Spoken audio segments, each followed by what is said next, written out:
इस video को लाइक करें, हमारे चैनल को सब्सक्राइब कर बेल आइकन जरूर प्रेस करें हमारी न्यू वीडियो सबसे पहले देखने के लिए।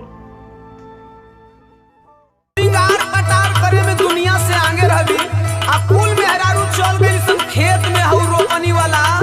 अब तू कबे तो घरवा में कौन खाना खात हई रे? कुछ बोला भी कवरा डालत हई मुहावा में कि जाता में तू झीक डालत हई रे?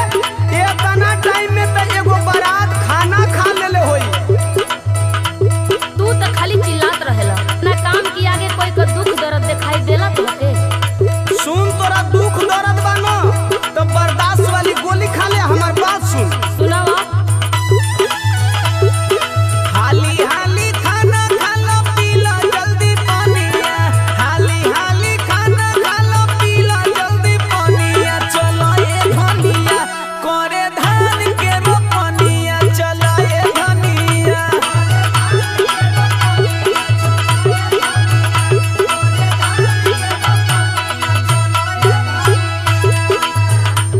हम आज रोपनी करे ना जाए।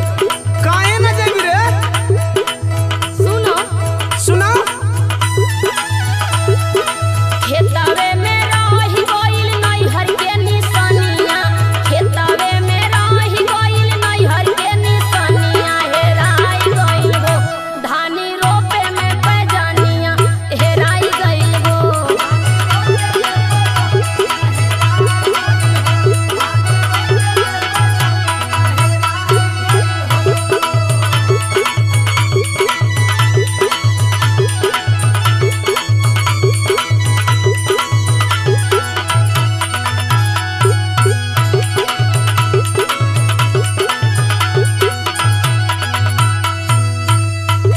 देखो बहुत ज्यादा परेशान ना भइला, तनिका मजबूरी समझल कइने किसान आदमी को।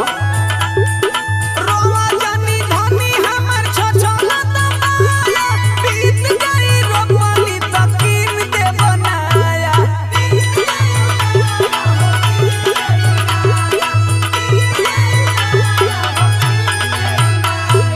रोवा जानी रानी हमर छोछला तमाया। बीत गई रोपनी त कीन दे बनाया।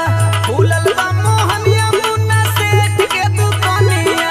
फूलल बा मोहनिया मुन्ना सेठ के दुकानिया। चलो ए धनिया करे खेत में रोपनिया। चलो ए धनिया।